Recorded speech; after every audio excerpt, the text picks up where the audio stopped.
Hi friends, welcome to relax recipes. இன்றைக்கி நம்ம சாதத்துக்கு ஏற்ற மாதிரி நல்ல கமகமக்கு சாம்பார் குக்கரில் எளிதாக எப்படி பண்ணலாம் அப்படி தான் பார்க்க போகிறோங்க. இதுக்காக 1 கப் துவரம்பருப்பை கழுவி எடுத்து வச்சுருக்கேன். தேவையான அளவு தண்ணி சேர்த்துட்டு கொஞ்சமாக மஞ்சள் தூளும் 1 ஸ்பூன் எண்ணெயும் சேர்த்துக்கோங்க. வழக்கமாக பருப்பு வேக வைக்கல அந்த பருப்பு தண்ணி குக்கர் மூடியெல்லாம் வந்துடும். அந்த மாதிரி பொங்காமல் இருக்கிறதுக்கு தான் எண்ணெய் சேர்த்துக்கிறோம். இதில் நல்ல கனிஞ்ச தக்காளியாக ஒரு தக்காளி பழம் கட் பண்ணி சேர்த்துக்கோங்க. பருப்பு வேக வைக்கல உப்பு சேர்த்துக்க வேண்டாம்.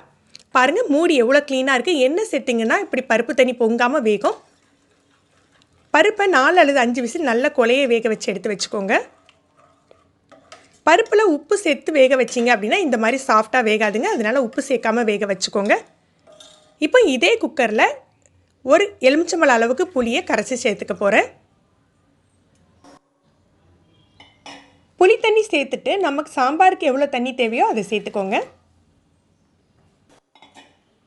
இதில் சாம்பாருக்கு தேவையான அளவு உப்பு, 2 ஸ்பூன் சாம்பார் பொடி, கொஞ்சமாக பெருங்காயத்தூள். பெருங்காயத்தூளை நீங்கள் இப்போவும் சேர்த்துக்கலாம், இல்லை காய்கறிகள் சேர்க்கையிலையும் சேர்த்துக்கலாம், இல்லது தாளிச்சு கொட்டையில் கூட சேர்த்துக்கலாங்க.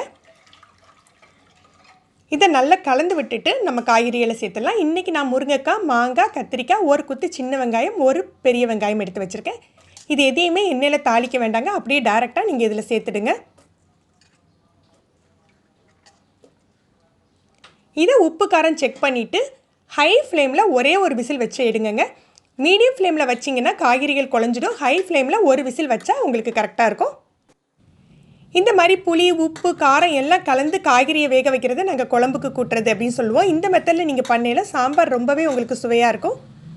இப்போ பாருங்கள், ஒரு விசில் ஆயிடுச்சு. நம்ம காய்கறியில் செக் பண்ணிடலாம். கொஞ்சம் கூட குலையில நல்லா சாஃப்டாக வெந்துட்டுருக்கு. எப்போதுமே நம்ம பாத்திரத்தில் சாம்பார் வைக்கிறதுக்கும் குக்கரில் சாம்பார் வைக்கையில் கொஞ்சம் தண்ணி கம்மியாகவே வச்சுக்கோங்க. இப்போ நம்ம கடைஞ்சி வச்சுருக்கோம் இல்லையா, அந்த பருப்பு இதோடு சேர்த்துடலாம்.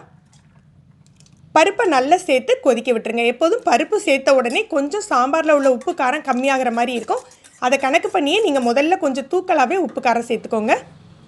நீங்கள் விருப்பப்பட்டீங்கன்னா இதில் ஒரு துண்டு தேங்காய் ஜீரகம் அரைச்சி விட்டிங்கன்னா இன்னும் எக்ஸ்ட்ரா மணமாக இருக்குங்க உங்களுக்கு. இப்போ கொஞ்சமாக மல்லி இலை தூவி இறக்கிடலாம்.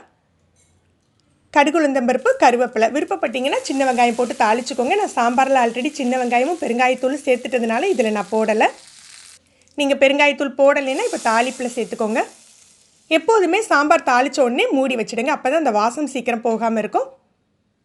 இது உங்களுக்கு ரொம்பவே சிம்பிளான மெத்தடுங்க. இந்த மெத்தடில் நீங்கள் சாம்பார் வச்சிங்க அப்படின்னா உங்களுக்கு ரொம்பவே டேஸ்ட்டாக இருக்கும். ட்ரை பண்ணி பாருங்கள். உங்களுடைய கருத்துக்களை கமெண்ட் பண்ணுங்கள். இந்த வீடியோவை மறக்காமல் லைக் அண்ட் ஷேர் பண்ணுங்கள். இது வரைக்கும் நம்ம சேனலில் சப்ஸ்கிரைப் பண்ணாதவங்க சப்ஸ்கிரைப் பண்ணி கீழே உள்ள பெல் பட்டனை ப்ரெஸ் பண்ணுங்கள். தேங்க்யூ.